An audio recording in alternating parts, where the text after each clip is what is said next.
নমস্কার বন্ধুরা, আশা করি সকলে খুবই ভালো আছো। আজকে এফিডেভিট ফর কোভিড-19 ডেট ক্লেম নিয়ে আলোচনা করব। তো এরকম নিত্য নতুন এফিডেভিট সম্বন্ধে জানতে আমার চ্যানেলটাকে অবশ্যই সাবস্ক্রাইব করে নিও আর পাশে বেল ঘন্টাটি বাজিয়ে দিও। তো যে ফরম্যাটে আমি এফিডেভিটটা করব সেই এফিডেভিটের ফরম্যাটটা আমি এখানে উল্লেখ করলাম। এই মাত্র 5টা পয়েন্ট, আর এটা সব এফিডেভিটে থাকে। চলো শুরু করা যাক।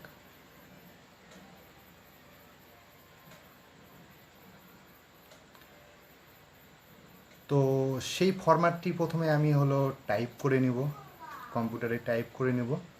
প্রথমে যে কোর্টে করা হচ্ছে সেই কোর্টের নামটা লিখতে হবে এবং কোর্টটা কোথায় অবস্থিত, কোন ডিস্ট্রিক্টে, সেটা লিখতে হবে। এখানে যে বলবে আই দিয়ে তার নাম হবে, এখানে তার বাবার নাম বা তার স্বামীর নাম বা তার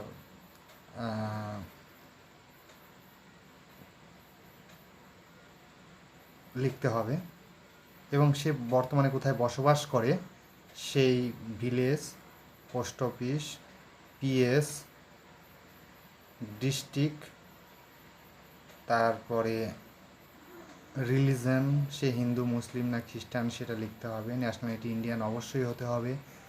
do hereby solemnly affirm and declare as follows.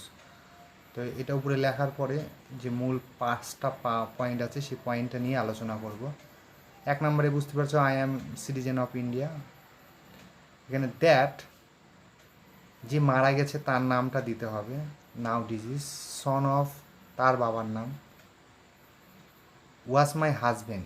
এখানে একটা কথা বলে নিই, এখানে স্ত্রী হাজব্যান্ডের সম্বন্ধে, হাজব্যান্ড মারা গেছে তার সম্বন্ধে এখানে বলছে। অ্যান্ড হি এক্সপায়ার্ড অন, কত তারিখে মারা গেছে সেটা এখানে লেখা হলো। কোথায় মারা গেছে, অবশ্যই কোভিড-19 বেশিরভাগটাই হসপিটালে মারা গেছে, সে হসপিটালটার নাম দিতে হবে। ডিস্ট্রিক্ট হসপিটাল হলে ডিস্ট্রিক্ট হসপিটাল, বা যদি কোনো প্রাইভেট হসপিটাল হয় সেই হসপিটালের নাম দিতে হবে। তো মারা গেলে অবশ্যই একটা ডেথ সার্টিফিকেট দেয়, ডেথ সার্টিফিকেটে রেজিস্ট্রেশন নাম্বার দিতে হবে অ্যান্ড ইস্যু ডেটটা অবশ্যই দিতে হবে। তাহলে 2 নম্বর পয়েন্টটা মোটামুটি ভালো করে বোঝা গেল।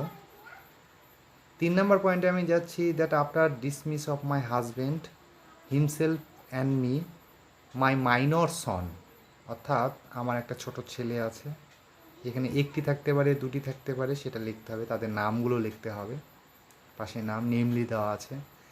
And my minor daughter namely, এখানে তার ছোট একটি মেয়েও আছে, সেটা এখানে উল্লেখ করা হয়েছে। তো একটা কথা বললি, যদি ছেলে না থাকে তাহলে ওই লাইনটা উল্লেখ করতে হবে না, যদি শুধু মেয়ে থাকে তাহলে মাই মাইনর ডটার কথাটা উল্লেখ করতে হবে। আবার যদি ডটার না থাকে, শুধু ছেলে থাকে, সেক্ষেত্রে ছেলে লিখতে নামটা উল্লেখ করতে হবে। যদি দুটোই না থাকে তাহলে এই পরের টুকুটা অংশ নাই, হিমসেলফ অ্যান্ড মি পর্যন্ত দিবে, মাই মাইনর সন থেকে কথাটার দরকার নেই। এই হলো ব্যাপার। Of his only legal hair and nobody else, অর্থাৎ আমি এখানে যে অনুযায়ী আমি, আমার স্বামীর, আমার ছেলে মেয়ে এবং আমি একমাত্র লিগাল হেয়ার, এই কথাটা এখানে উল্লেখ করা হয়। যেহেতু ডেট ক্লেমের লিগাল হেয়ার পাই, লিগাল হেয়ার সম্বন্ধে তোমাদের তো আলোচনা করেছি।